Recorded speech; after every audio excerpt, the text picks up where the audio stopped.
Hindi ako naniniwala na kailangan magkaedad ka para magkaroon ka ng relationship kay God.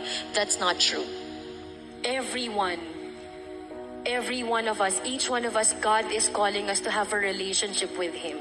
At nasa sa atin yun, how we will really draw ourselves to know God.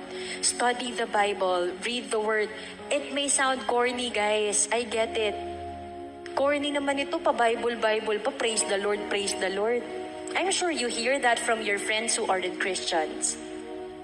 But you know, that's the kind of love that hindi nyo kayang ipaliwanag.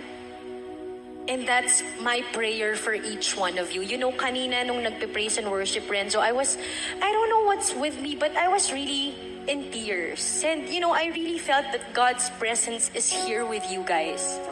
And you know, nakikita ko kayo na nakatayo, lumalapit sa stage, and you know, while worshiping, people were jumping and just, you know, worshiping God, and you guys are young. And bilang isang nanay, wala nang masasarap pang makita na ang mga anak nila lumalapit sa Diyos.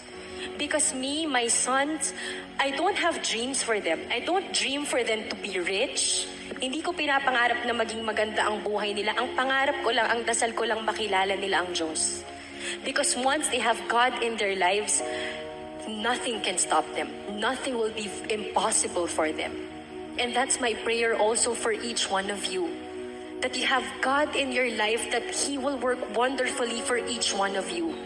Ano man ang pinagdaanan nyo sa nakaraan, that's all in the past, but God can save you now.